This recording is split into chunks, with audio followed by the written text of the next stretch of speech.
Hello, Monetization Nation. This is episode 2 of an interview we did with Ivana Taylor.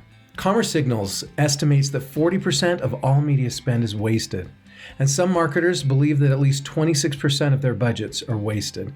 The source for that is MediaPost. Even John Wanamaker, a marketing expert, said, quote, "Half the money I spend on advertising is wasted. The trouble is, I don't know which half," unquote. Marketing may feel like a money hole. We spend all this time and money on ads and content, yet we don't always see the highest return on our investment.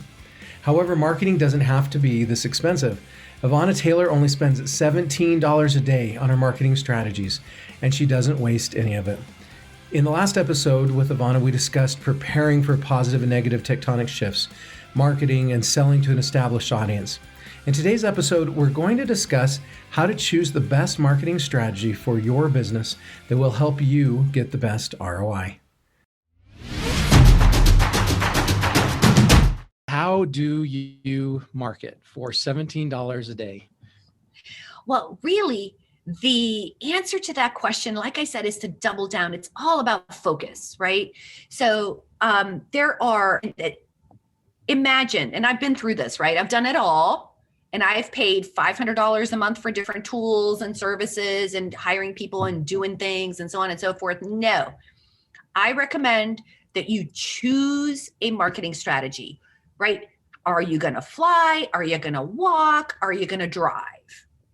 Right? There's not too many other alternatives. There's 3 marketing strategies. Okay. There's content. We talked about that.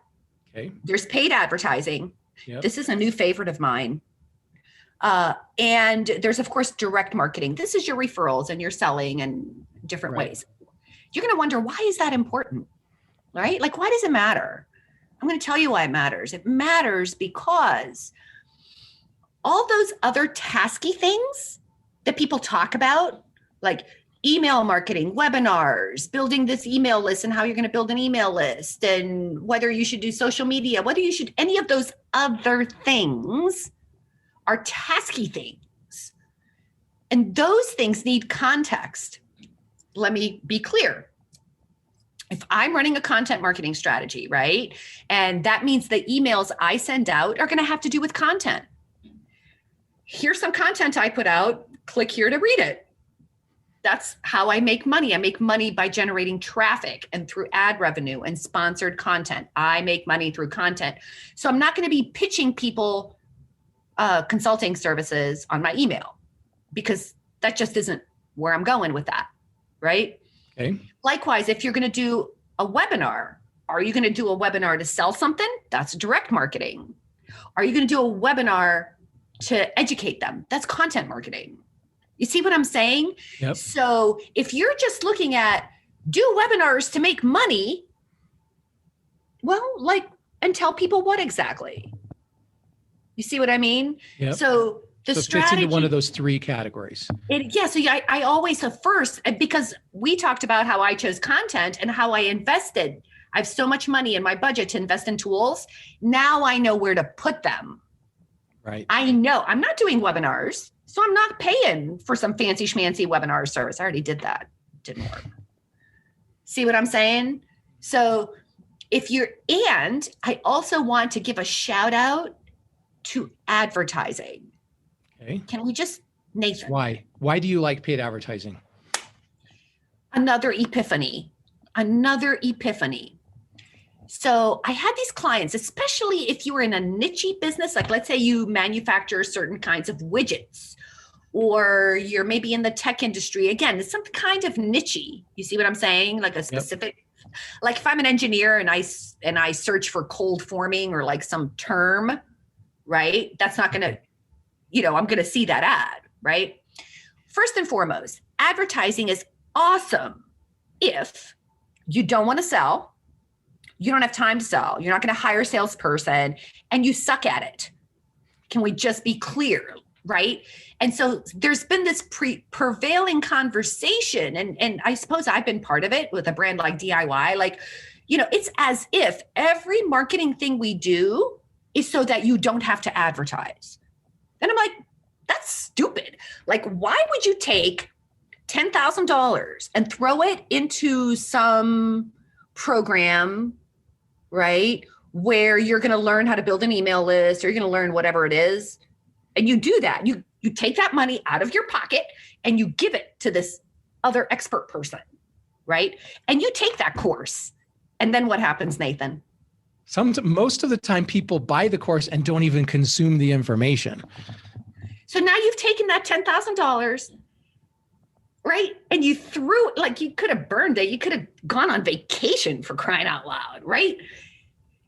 You could take that $10,000 and you could talk to a Google expert, put together some Google ads. I have a manufacturing friend of mine who built a $10 million manufacturing business, no sales, no marketing, Google ads. Yeah. Well, and especially if you can spend $1 and get $3 back, then you've got a money machine, right? Then you've got no marketing budget. You'll put every dollar into that you can, because you get it back. And that is for a very specific kind of person. You don't want to do content. You don't want to do any of these things. You want to serve your customers. Like my friend James, who likes building things and making plastic parts and talking to his customers. That's what he likes to do. And that's what he does.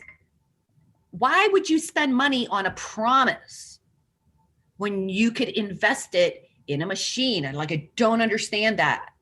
Right. So if you've invested money in bunches of things and gotten nothing out of it, I call that the marketing claw machine.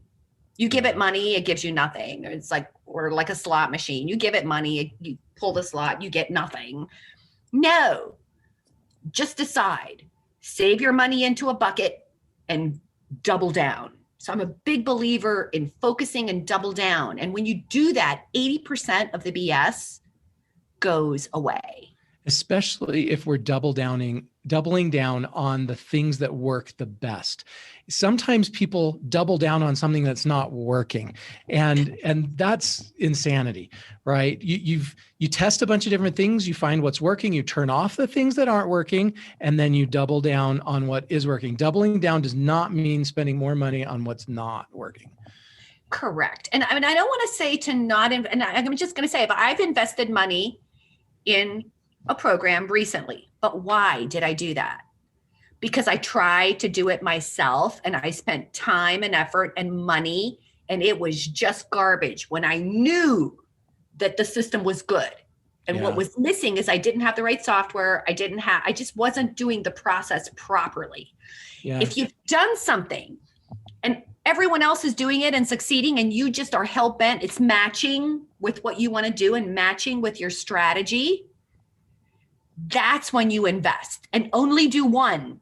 Like, I'm doing this, not doing anything else until this is up and running and functioning and doing what it's supposed to do. Yeah, that's right. I like that. Yeah, I don't want to say to not invest in people. You know what I'm saying? Yeah, that's not all right. True. So you talk about marketing on $17 a day. What do you do with that $17 a day? Well, again, it's for my, let's see, let me talk about some other people, right? Let's talk about people who are coaches and consultants. I don't know how much of your audience is those types of folks, experts, thought leaders, right? They invest, first of all, again, the first thing you have to do is you have to build an offer. So notice how much of my conversation is about thinking it through. You have to literally sit down and do the numbers, build your ideal offer. This is like porridge, right? It's just right. Then you can splinter off of that offer and do something much cheaper. You can make it more expensive. You can, but think those things through and then work on building that email list. And you can do that a variety of ways. You can, summits are back, Nathan. Yeah, summits are great. Very effective. Summits are back. And they are working like crazy. And there's so many creative ways to work those things out, right? So really think your strategy through. So marketing plans don't look like they used to look. They sort of look like, here's my strategy. Here are the two things I'm going to do, my two tactics, right? That I'm going to do. Like, I'm doing content. And I'm focusing on that right now, a lot of cleanup. And then I might do some type of webinar. I might do some type of summit. I'm not going to think about that right now. It's in there, right? Yep. And oh, actually the other one is the quiz thing. I want to do the quiz thing. I think that works You're for me. talking as a lead magnet? As a lead magnet, Yeah, right? surveys as lead magnets are working so effectively right now. They're right killing now, it. right? Yeah. They're killing it. So, but what is the thing? Content, build an audience. I have to rebuild an audience, right? Yep. I have to drive all my social people into the email list. And then now you're going to choose your tools carefully. What can you automate? And you know what else I put in the automation category that counts as a tool? Virtual assistants. Yeah, for sure. Right? If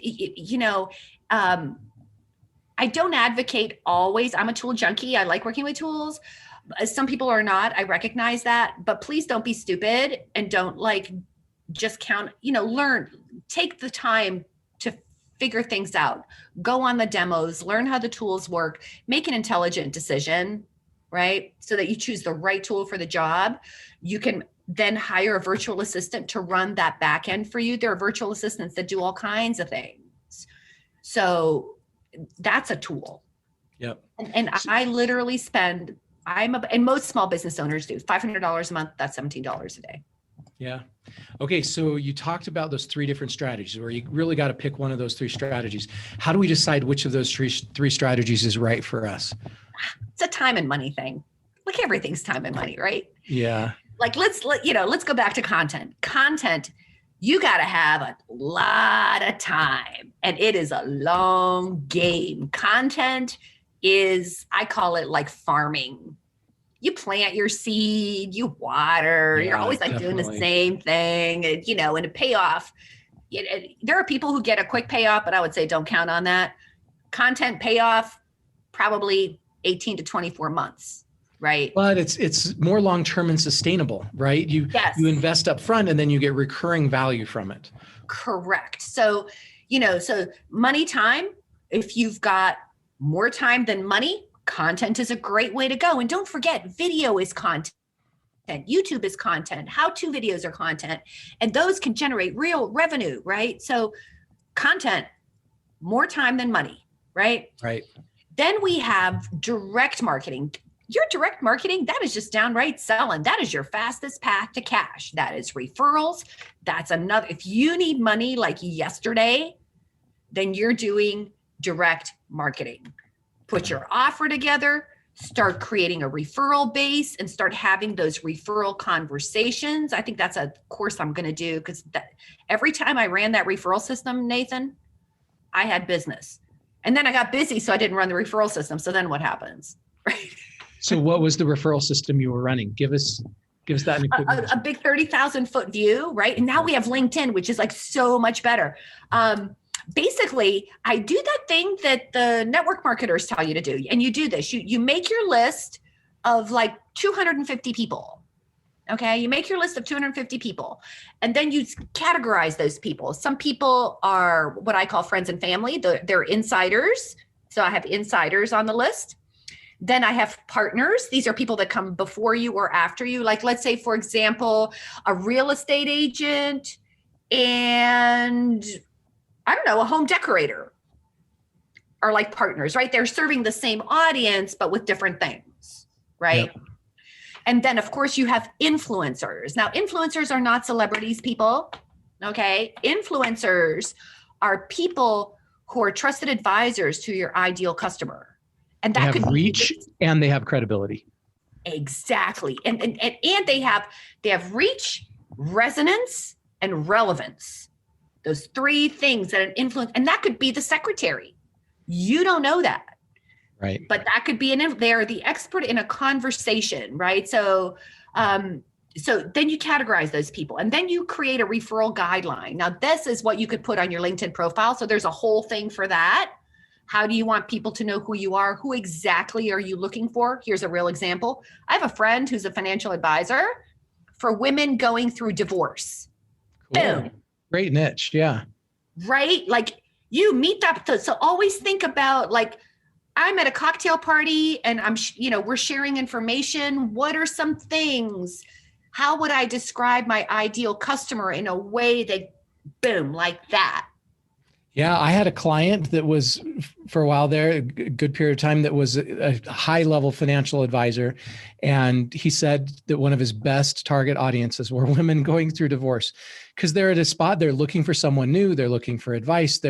It's a great time to That's reach called out. a trigger event. Yes. A trigger happens. Like if my computer were to die, that's a trigger event. I have to go looking for a new computer.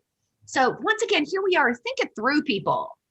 I have think it through, right? So now you have your target audience, you know what you're selling, you know how to recognize them.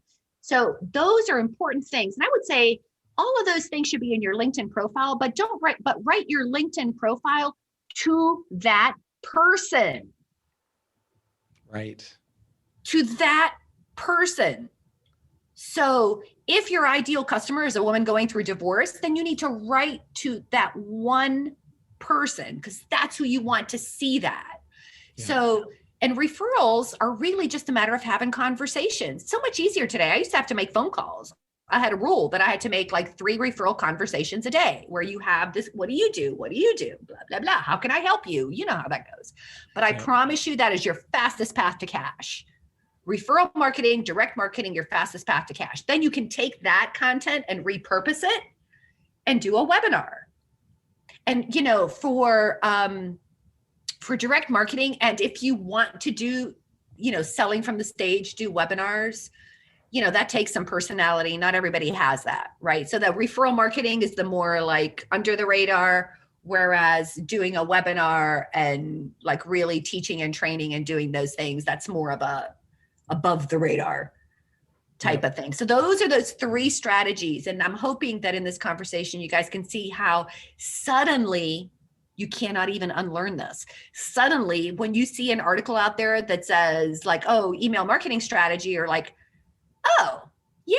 And tell them what exactly, right? Am I going to sell them something, or am I going to convert them into something? So you talk about tools. Which marketing tools do you most recommend? Okay, so I'm going to talk about tools that I use on a daily basis. Now, so understand, folks, and I don't know if you're going to ask me this later. And this was an epiphany I had about strategies versus tactics and so on and so forth. So to make things really quick and easy, I operate a content marketing strategy. I create content. That content could be a podcast like what we're doing. It could be an article. It could be a video. It could be a Twitter chat. All of those things are content, right? So hence, having decided that I create content and I make money through content, I'm going to be focused on tools that help me improve my content. So if you guys could follow, my logic and the thinking, right? So now I'm going to invest in tools that help me with content.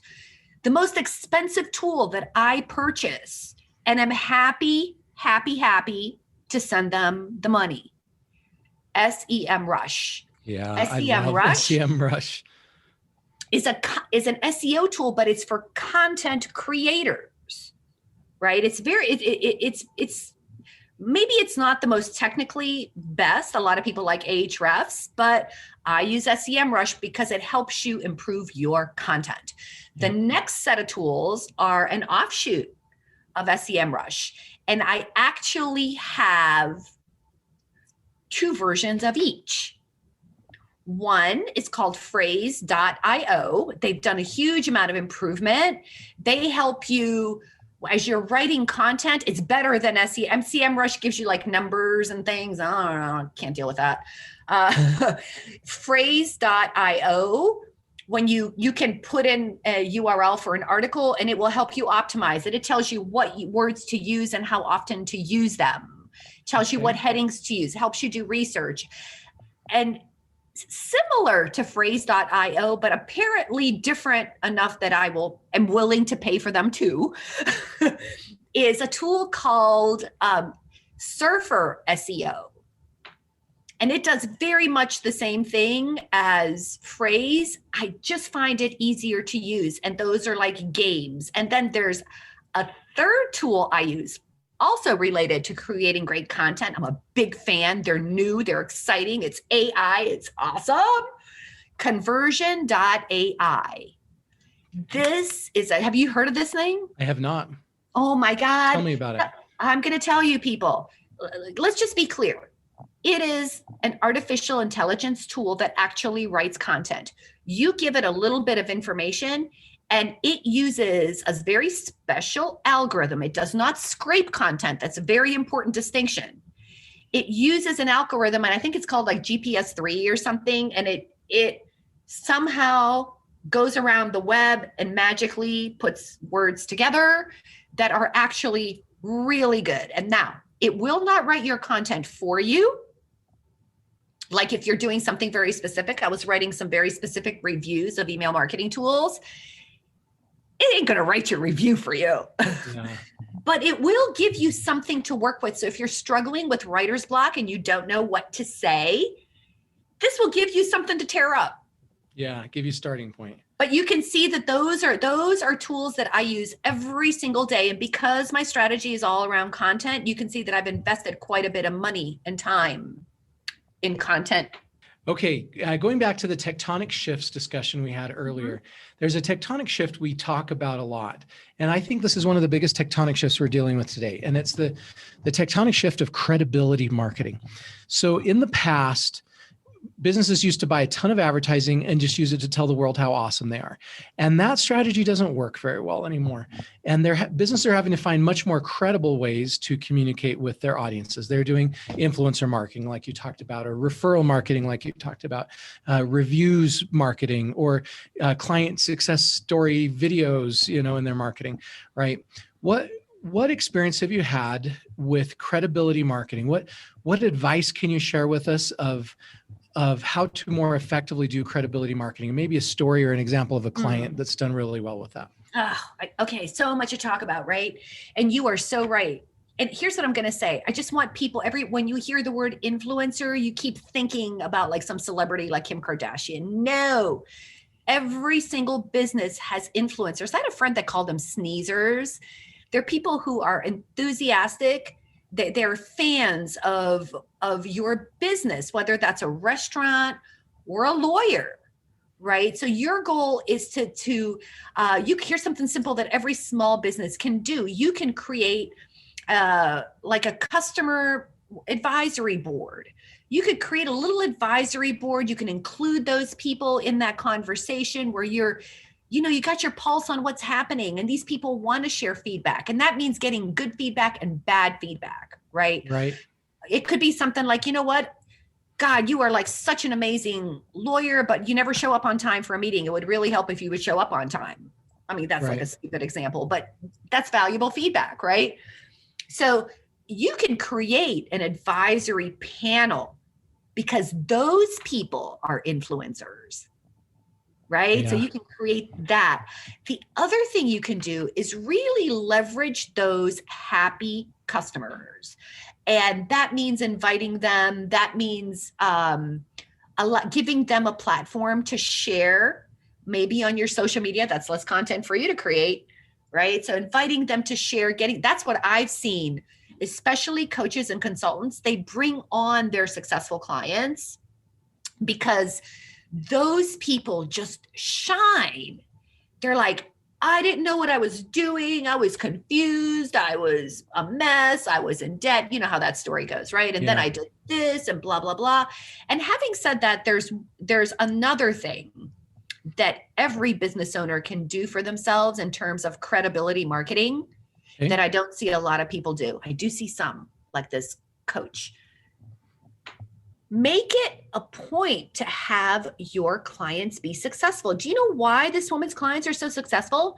She's got a staff of coaches who do nothing but focus on that client to make sure that they are doing their stuff, that they, if they said they're going to do something, that if they give them something that's incomplete, they're like, this would be better if you did this, this, this. Now go send that email, like right now.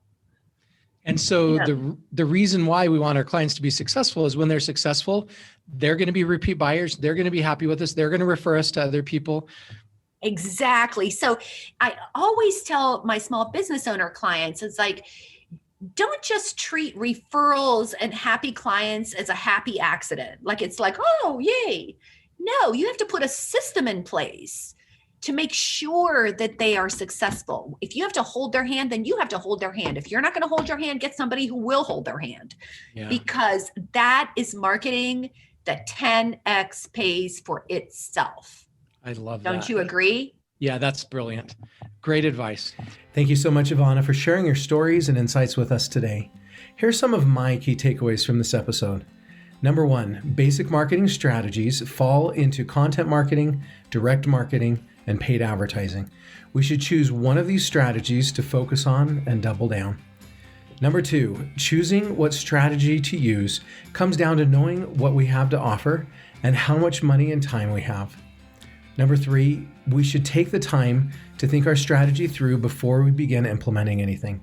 We should research a few different tactics and compare costs with our budget. Number 4, to find the right tools for our strategies, we should go to the demos and learn how the tools work before making an intelligent decision. If you enjoyed this episode and want to connect with Ivana, you can find her on LinkedIn, Twitter, or her website, DIYmarketers.com. And there's links to each of those sites in the blog post for this episode at monetizationnation.com. You can also get a free copy of my ebook, Passion Marketing, and learn how to become a top priority of your ideal customers at passionmarketing.com. You can also subscribe to Monetization Nation on YouTube, Instagram, Twitter, our Facebook group, and on your favorite podcast platform. Thank you so much for joining me for this episode, and I wish you success with your marketing strategy. Do you want to become a better digital monetizer? To receive great monetization stories and secrets, please go to monetizationnation.com and join free. And if you liked today's episode, please subscribe to the show and share it.